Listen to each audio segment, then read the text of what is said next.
I never believed in miracles, not in saints, not in apparitions, not in anything that couldn't be measured, calculated, or proven. But that December morning, trapped in the twisted wreckage of my car, when I saw Our Lady materialize before me in a blue mantle that seemed to hold all the stars in the sky, my entire life changed forever. She didn't say a word, but when she touched my face with that gentle, warm hand, I knew I was being saved by something far greater than I could ever understand. Let me go back to the beginning, because this story needs to be told from where it all started to unravel. My name is Henry.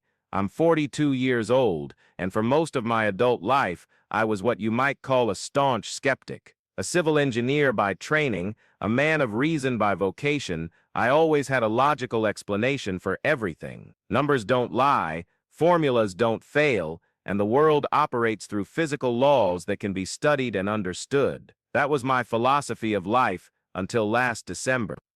I was married to Claire for 16 years, a sweet woman with a huge heart and unwavering faith. Ever since I met her, she'd had this intimate relationship with the sacred that I could never understand. Every morning, before the sun even rose, she would get up and light a candle in the corner of our bedroom, where she kept a small statue of Our Lady of Fatima. There she would kneel for a few minutes, murmuring prayers that I pretended not to hear, but which actually irritated me deeply. It wasn't malice on my part, understand. I genuinely believed I was helping Claire see the reality of things. When she returned from Sunday Mass with shining eyes, telling me about the priest's sermon or some testimony that had touched her, I used to make comments that I now recognize as cruel. "Claire, you need to stop living in this fantasy," I'd say. "The world doesn't work like that. God doesn't come down from heaven to solve our problems. We have to solve everything ourselves." She never fought back, never argued with me. She just smiled that sad way I learned to hate, because I knew I was hurting her, but I couldn't stop. To me, her faith was an emotional crutch, a way to escape the real responsibilities of life. I saw myself as the rational man in the relationship, the one who kept his feet on the ground while she flew in the clouds of illusion. The years went by, and this dynamic intensified. Each lit candle became a reason for an irritated sigh on my part. Each mention of a received grace or an answered prayer generated a sarcastic smile that I no longer bothered to hide. Claire started praying more quietly, lighting her candles when she thought I wasn't looking, attending church at times when I was working. She was hiding from me, and I was proud to think that I was finally curing her of those superstitions. What an idiot I was. Our house was in a small town in the countryside, the kind where everyone knows everyone, and news travels faster than the wind. A town of stone and mist, as Claire used to say, always enveloped in that morning fog that made everything seem magical. I worked for a construction company about 30 miles away, and often arrived home late, especially when we had tight deadlines. It was one of those nights that everything changed. It was December 15th, a Tuesday that started like any other. It had rained all day, a persistent drizzle that made the roads slippery and dangerous. I was supervising the construction of an industrial warehouse, and we had scheduling problems. I ended up staying until almost midnight resolving issues that couldn't wait until the next day. I remember being tired, very tired. I had slept poorly the night before because Claire had an asthma attack, and we stayed up late. All day I felt that heaviness in my eyes and that irritability that comes from lack of sleep. But I was young, or at least I thought I was young enough to handle another sleepless night. The road between the town where I worked and our house was a winding road with sharp curves, especially the section that crossed the mountains. On normal days, I drove this route with my eyes closed. I knew every curve, every ascent, every descent, but that night, with the rain and fatigue, I should have been more careful. I remember thinking about Claire while driving. I had noticed that she had been different in recent weeks, quieter, more withdrawn. Part of me knew that I was responsible for it, but my pride wouldn't let me admit it. Instead, I rationalized, telling myself that she needed to grow up, mature, let go of those childish beliefs. It was at the crossroads curve, so named because of a wooden cross that someone had placed there decades ago, that everything happened. I was going down the mountain, driving at a speed that I now realize was inappropriate for the road conditions. The asphalt was wet, there was a light fog, and my headlights couldn't adequately illuminate the road ahead. Suddenly, I felt the rear wheels of the car lose traction. I tried to correct the steering, but the car started to skid to the left. Everything happened very quickly, but at the same time, it seemed to be in slow motion. I remember seeing my headlights sweeping across the trees in a crazy dance, feeling my stomach churning with centrifugal force, hearing the deafening noise of the tires trying to find grip on the wet asphalt. The impact was brutal. My car flipped twice before slamming into a centuries-old oak tree on the right side of the road. The noise was indescribable, twisting metal, shattering glass, snapping branches. When it finally stopped, I was upside down, trapped by my seatbelt, in agony, with a metallic taste in my mouth. The silence that followed was almost worse than the crash. I could hear my own ragged breathing, and the sound of something dripping. I didn't know if it was fuel, oil, or my own blood. I tried to move, but a searing pain in my left side made me cry out. My right leg was pinned under the crumpled dashboard, and I could feel warm blood trickling down my forehead. That's when the panic really set in. I tried to reach for my phone, but it had flown away somewhere during the rollover. I screamed for help, but I knew the chances of anyone passing by at that hour were slim. The road had little traffic during the day. Imagine at midnight, on a rainy Tuesday. The cold started to seep into my bones. December is summer here in Brazil, but up in the mountains, at that hour of the morning, with the rain, the temperature had dropped considerably. I was only wearing a dress shirt and cotton pants, completely inadequate to keep me warm in that situation. Minutes passed, or maybe it was hours, I can't say for sure.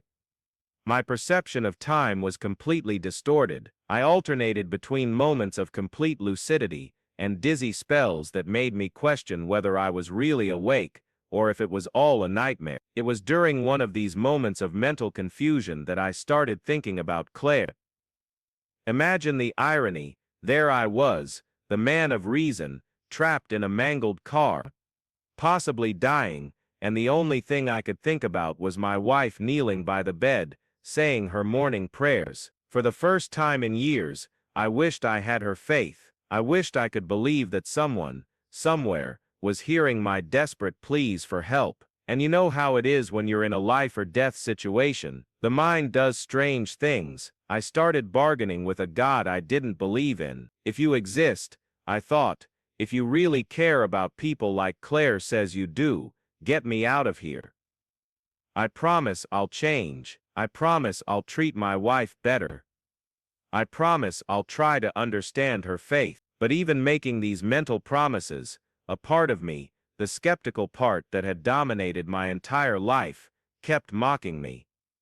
How ridiculous, I thought. Here I am, in a moment of despair, resorting to superstitions I've always criticized. Time continued to pass, and I began to feel a dangerous drowsiness creeping over me. I'd read enough about accidents to know that falling asleep in that situation could be fatal. Maybe I was going into shock, maybe losing a lot of blood. I fought to stay awake, but my eyelids felt heavy as lead. It was at that moment that I noticed a change in the quality of the darkness around me. There was a soft light, almost imperceptible at first, that began to grow gradually. I thought it was the headlights of a car approaching, but the light wasn't coming from the road. It seemed to emanate from somewhere above me, through the wrecked roof of the car.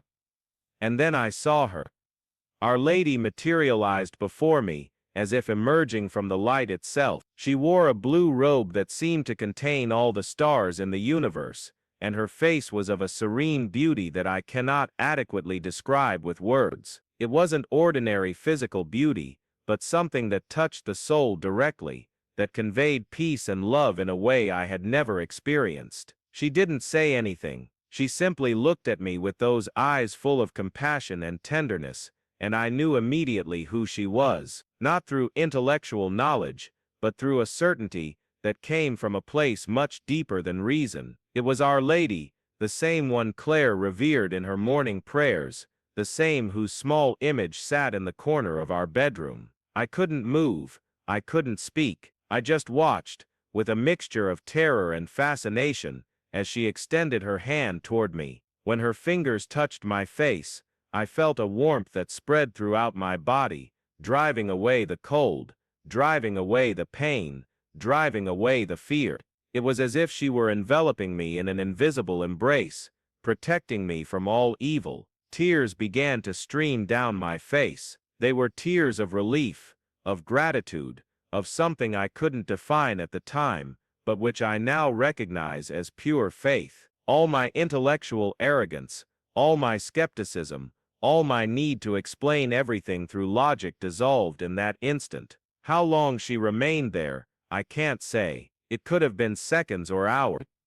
Time had completely lost its meaning. There was only that moment, that presence, that feeling of being cared for by something infinitely greater and more loving than I had ever imagined possible. And then, gradually, her image began to fade. But before disappearing completely, she smiled at me. It was a mother's smile, full of all the tenderness in the world, a smile that said without words, "You are safe, my son. Everything will be all right." The instant she vanished, I heard the distant sound of sirens approaching. Someone had seen the accident and called for help. The paramedics arrived a few minutes later, followed by the firefighters, who had to use special equipment to get me out of the wreckage. Throughout the rescue, I couldn't stop crying. The paramedics thought I was in shock, and maybe I was, but not from the trauma of the accident. It was because of what I had seen, that experience that completely changed my perception of reality.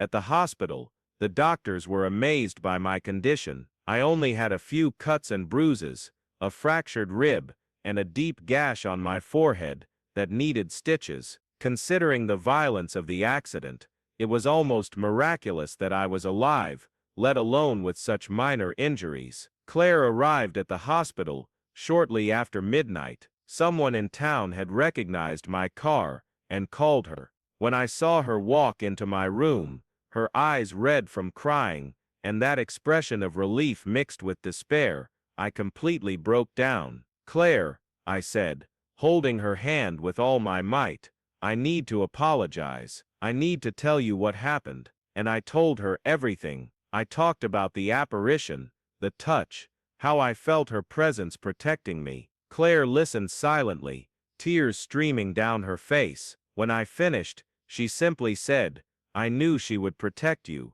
I prayed so hard for her to protect you." It was at that moment that I understood something that should have been obvious all along. While I spent years mocking Claire's faith, she spent years praying for me. Every candle lit, every whispered prayer, every trip to church included pleas for my protection, my conversion, my happiness. She never gave up on me, even when I treated her with contempt. In the days that followed, while recovering at home, I had a lot of time to think about everything that had happened. I tried to rationalize the experience in various ways: trauma-induced hallucination, lack of oxygen to the brain, a projection of my own fears and desires.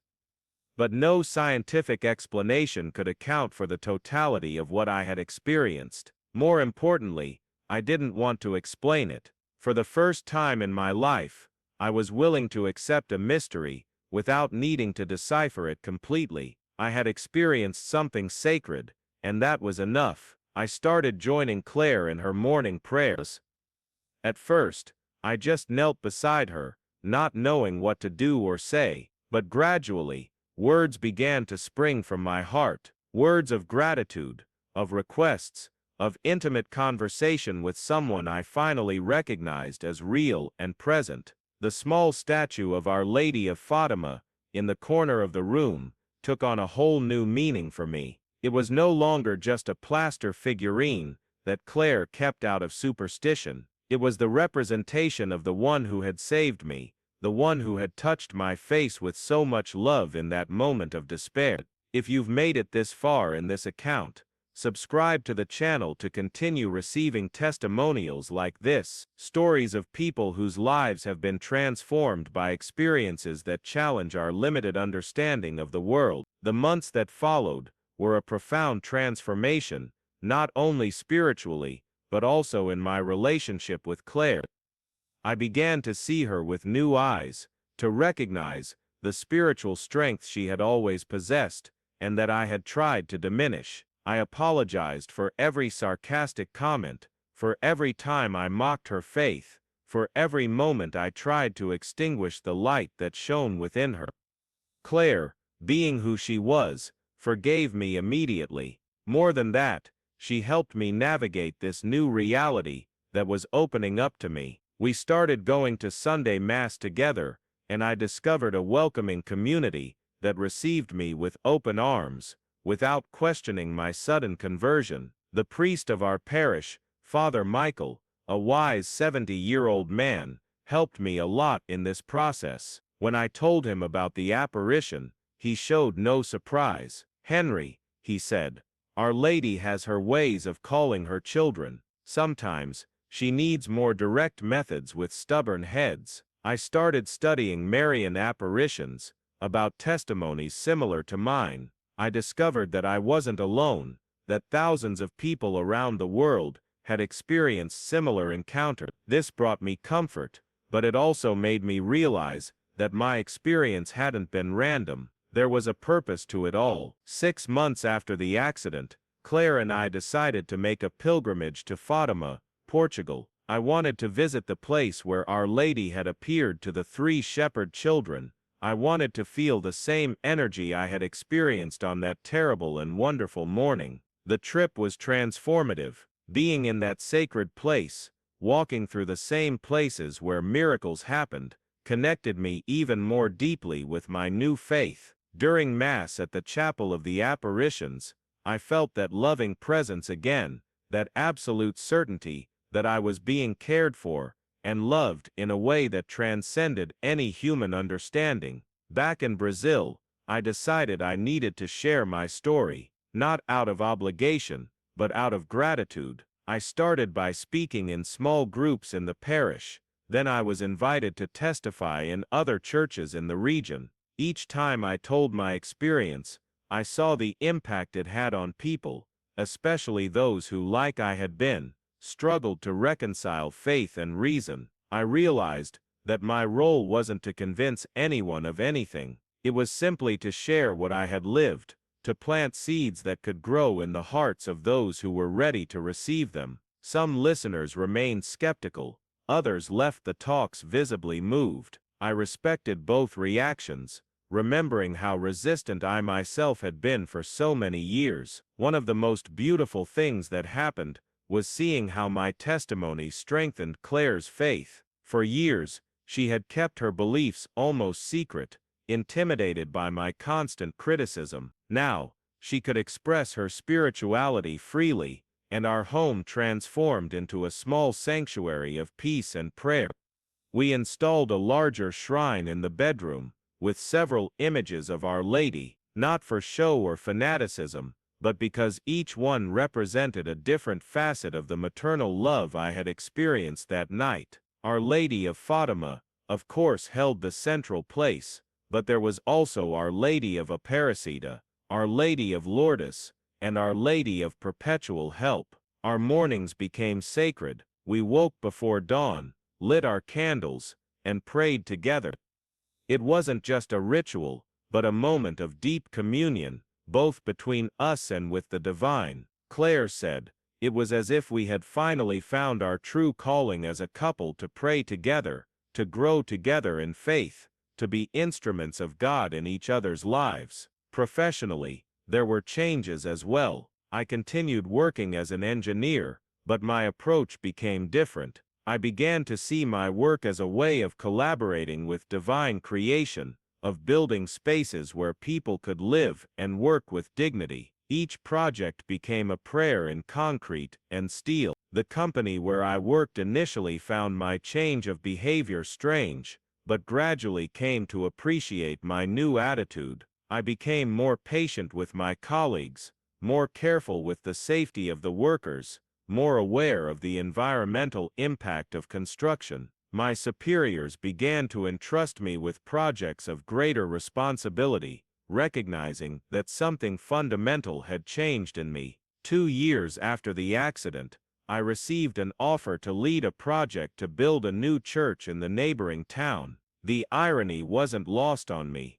I, who had spent years mocking religious temples, would now be responsible for building one. I accepted the challenge with humility and joy, seeing it as another sign of how God can transform our lives in unimaginable ways. During the construction of the church, I had several opportunities to share my story with the workers and the local community. Many were curious about how a skeptical engineer had become a man of such deep faith. I always replied that it hadn't been an intellectual choice, but a personal encounter with the sacred that changed everything. The inauguration of the church was one of the most moving moments of my life. Seeing that structure, born from my calculations and designs, transformed into a space of prayer and communion, filled me with indescribable gratitude. During the first Mass, looking at the altar I had helped design, I felt that maternal presence again,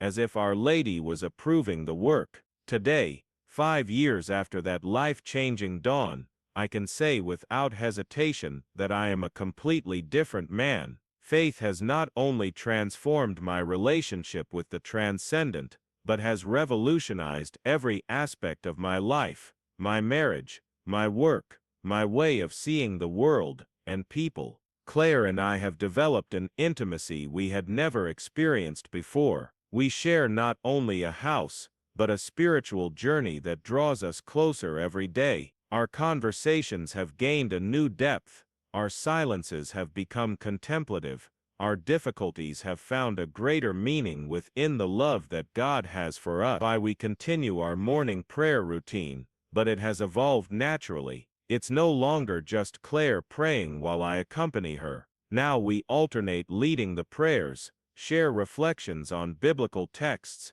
and intercede together for people who need our prayers.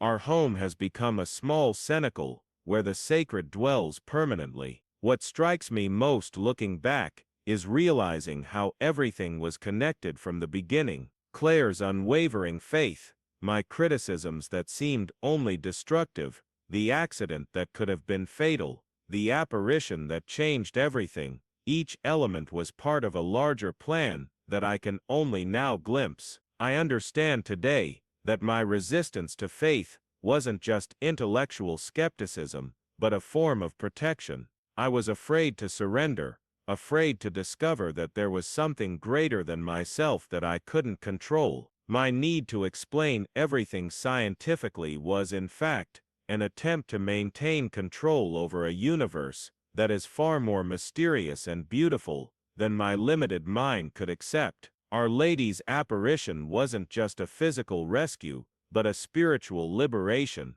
She freed me from the prison of materialism, from intellectual arrogance, from the pride that prevented me from recognizing transcendence. When she touched my face that night, she not only healed my external wounds, but also healed wounds of the soul that I didn't even know existed. Today, when I light a candle beside Claire, it's not out of obligation or an attempt to please my wife, it's out of pure gratitude, for recognized love, for a genuine need to be in communion with the one who saved me when I needed it most. Each rising flame is a small prayer of thanks for having been chosen to live this extraordinary experience. If you were to ask me if I'm absolutely certain that I saw Our Lady that dawn, I would answer without hesitation, I am. Not a certainty based on scientific proof or material evidence, but a certainty that comes from a place far deeper than reason,